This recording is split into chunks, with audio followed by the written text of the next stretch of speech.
Hey, what's going on, everybody? Joe Menza here. And in this video, I got a new travel palette. And what I did is I took out the little chiclet sized pans and I filled the gaps or the holes with the 7 colors of paint. So that's what I'm going to be using here, sitting at my desk. I'm using the medium size hake, and I'm using 10 by 14 arches, 100% cotton, 140 pound. So instead of using my usual, 4 coats of water, this stuff's pretty absorbent. Water sits on top pretty good. I've just kind of coated it just very lightly. And kind of left some dry areas too. It creates an interesting effect. I'm taking some yellow ochre here now. You can use yellow ochre or raw sienna. And I'm just creating some areas of light, some areas that will ultimately blend. It's kind of a unifier. I do it a little bit randomly, a little bit with the idea of thinking where there's going to be some light. If it doesn't work out that way, it doesn't work out. You kind of go with the flow.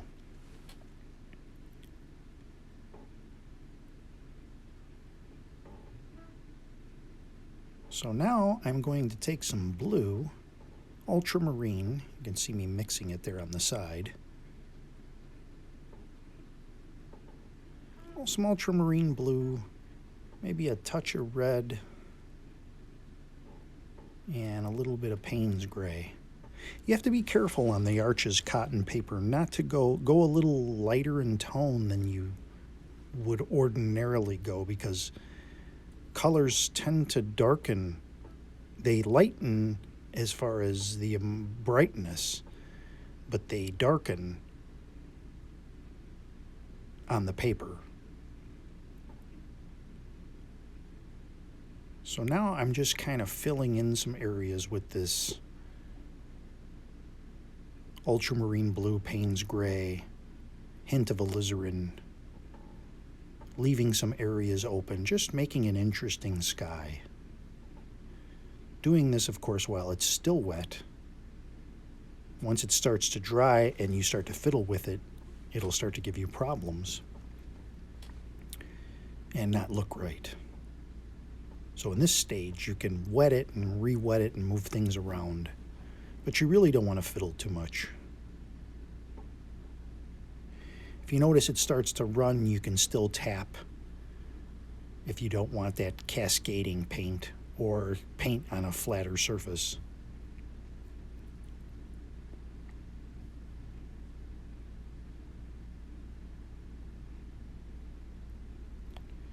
And just mopping up a little excess there.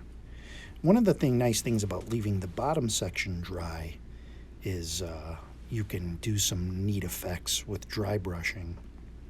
Now here I'm taking my wet brush and I'm just cleaning up a little of this sky so that I have a clear area to work in. And while this is still wet, I am just adding a little more Payne's gray to my mix that I had before, just to get some layers of clouds here. What I'll do is I'll show you using a roll towel, disposable towel, making some interesting cloud effects. Again, I'm touching up the bottom so that there's not really a lot of cascading paint.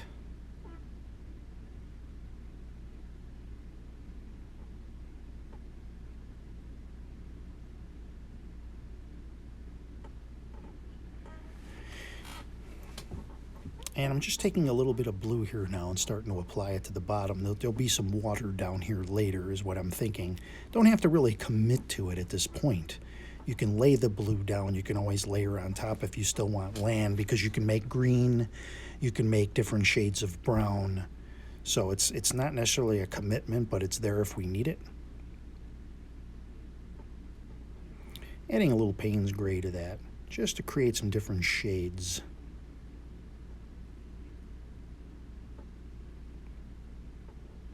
Trying to keep that horizon line straight. You can use a piece of tape. For me, the less materials I have to use, the better. Just really want it to be fun.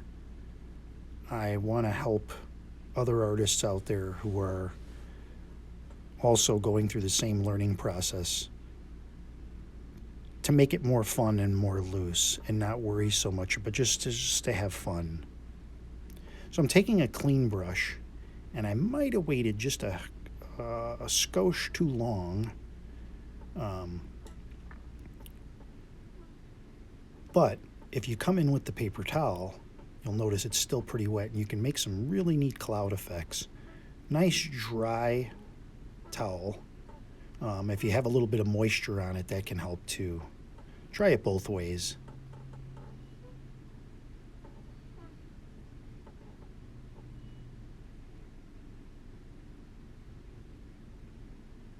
If it's slightly damp, you can still work with it and create it so that there's not super hard edges.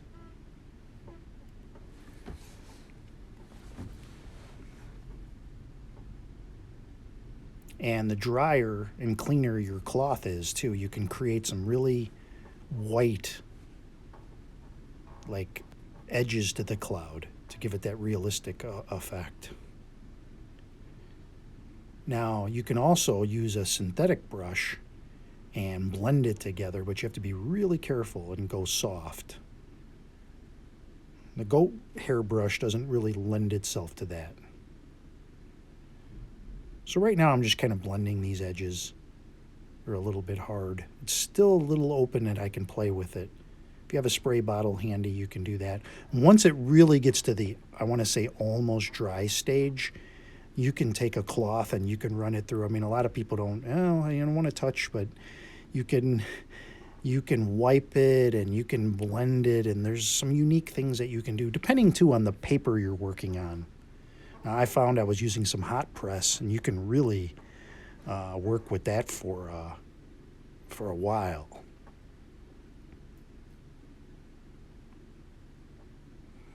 And you can see here I've gone a little further, but for the sake of the video, it's worth it. I've gone a little bit further on this cloud tapping, but you can see we have a neat effect here going on. For me, it's a lot about textures, doing different textures.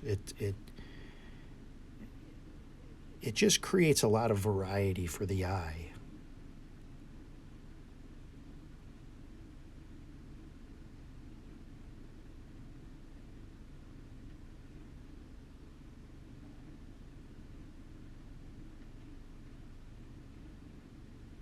As I say, I've gone a little bit further than I intended to, but that's because my paint was dried a little bit more than I should have actually started using it. So it's a good thing, because it'll give you guys out there watching an idea of what can I do in this case. So a lot of times things work out. And I've said it before, a lot of times in like fixing and experimentation, you'll find a lot of techniques to use on your own. I find a lot of these are sort of my own, even though I've, incorporated a lot of other artists' techniques that I've picked up along the way. I want to incorporate several different techniques and things that I find out on my own, and then make it your own. So now I'm using the same sky colors we had before, and now that we have these clouds, they're fitting in very nicely. So we're doing sort of these are going to be recessed or distant mountains. So we're just using the same colors I had used for the sky before. So we have color unity.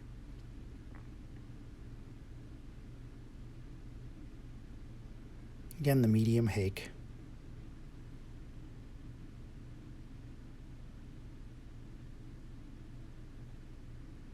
So I'm sort of dry brushing in a little bit of land base at the bottom here.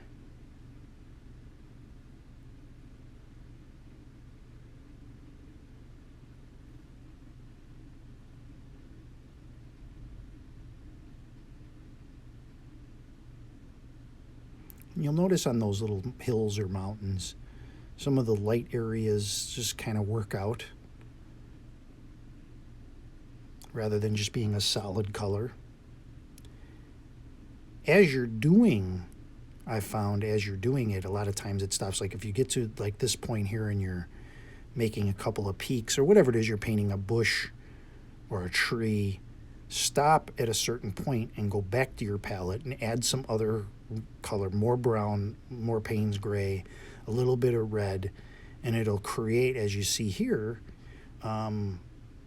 it'll create some variances. Now I'm going to come back with my card and scrape. So there's going to be some variance from that too. And now you can see those little peaks in the back have just been pushed back. And we have more of a foreground. Now I'm taking a credit card here. Coming down. I'm not so worried about the bottom because we can always touch that up. And wherever there's a peak. And this can look like whatever it wants to look like to somebody. It can look like snow on the peak or just the light hitting it. Whatever it looks like, I'm fine with it. If I really want it to be snow, I'll take a little white on my finger and I'll run it on there. Then there's just no doubt about it. But if it looks rocky, that's fine. I'm taking my towel and I'm just blotting up a little toward the base of the mountain. I want it a little lighter, so should I put in any little tree lines or anything like that, it kind of blends in very nicely. And then taking a little of the darker color and just kind of going in over the top of where I just scraped.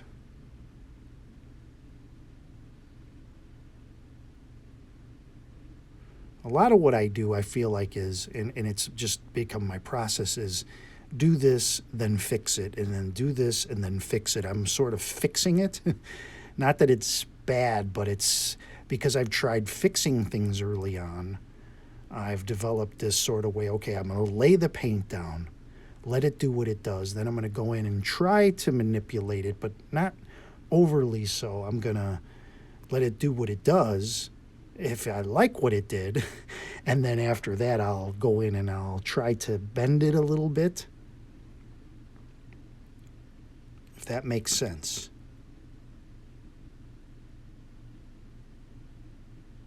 And the fun is really in the, trial results. And don't let it get you down. Just keep painting. Go to the next painting and the next painting. And, a lot of times I've sold a couple recently that I put up and I was like, I'm not real big on this one, but somebody might be. That's the great thing about art is somebody out there may think that's it really appeals to them for some reason. So let fate play its role. Have fun. I think what'll come through no matter what is if you painted it with feeling and you enjoyed what you were doing at the time, and I think that'll come through. I think that'll actually show through. Even if the result is it's not a painting you particularly is your favorite, but someone else might look at that. It might remind them of something, and your feeling is going to come across. When I paint, I have music playing a lot of times in my headphones. I'm really enjoying it. I'm taking time out from the real world, and I'm just having a good time. And I want someone to look at the painting and say, this is peaceful, this is enjoyable, I get a good feeling from this. That's what I'm hoping. And if you have that, that's what I like. And the same thing goes with the videos. If you pick something up, if they inspire you or encourage you to keep painting, and that, to me, that is, people tell me all the time, I really like this, and that really, it makes my day. It makes my day to sell paintings and know that they're out there on people's walls. I don't sell them for a lot, more so because I want them to be out there, and I want people to enjoy them, and I'll take a few bucks and I'll go and I'll buy more supplies. I bought some tubes on sale recently. Even on sale, some of the better paints are $7 a tube. And they're small tubes. They're not like oils. Oil paints and acrylics are cheaper. So what I've done here was I've added some grassy areas, flicks of water, Don't be afraid to spray bottle, flick it, let the paint, let fate do what it does. I added a little bit of water up on top before I started monologuing here. I added a little bit on top to just to the right there to create a little light source and look like the water is off to the right. You can go further than that, make it look like it's turned and goes all the way in front of the mountain. But let those little droplets of paint and all those little things, when you sit back and you look at it on your sofa, the eye will see these details, and it's those are the things that keep you looking at the painting. You notice most people that look at a painting for maybe 30 seconds. Oh, that's nice. And then they don't look at it anymore. The draw is to keep them looking. They keep seeing things.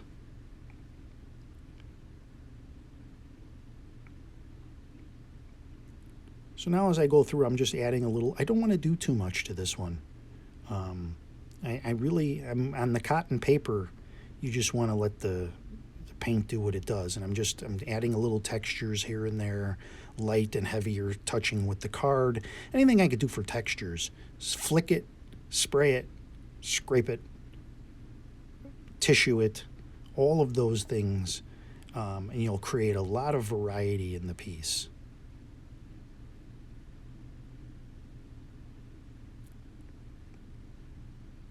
It's not, some people like to paint very neatly where their edges are all, and there's nothing wrong with it at all. If you want to paint something that's more like mine, dare I say it looks messier or grungier. I kind of like that look. I like more of sort of an unrestrained chaos in a way, but with peace and fun with it. There's this sort of a combination. It's like an explosion of something. Some people want to paint very neatly and have neat lines, and we've got a couple in our Facebook group, our Ron Ranson group, where people paint very neatly. And for me, I look at it and it amazes me because it's like, that looks like something made on a printer or by a computer or something. Me, I'm out for the looseness and those types of paintings. If you want to spend more time, some people get relaxation from tighter painting, looking at the details and really getting in there. And if you enjoy going that route, then you enjoying what you're doing and having fun that's the most important thing. Taking your mind off of what's going on. That's what keeps me coming back. So now I'm just kind of touching up the shoreline.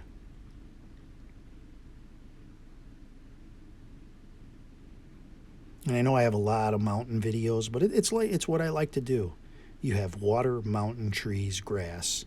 I'll try to do more sort of little buildings added on as time goes on. It's something I wanted to develop a little bit more, but I haven't really found my groove on that yet. And it's like anything, you paint every day, and it'll come. If you can, paint every day between 30 minutes and 60 minutes a day. And in 1 year's time, you'll be amazed at how far you've come. Again, I'm just making little textures.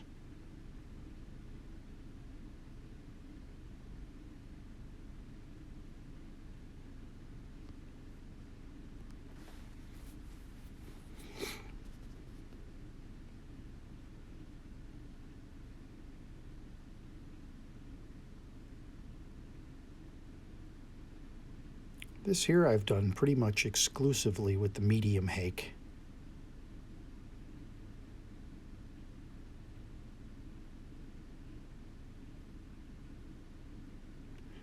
Just taking a little Payne's gray and just touching in some different shoreline lines.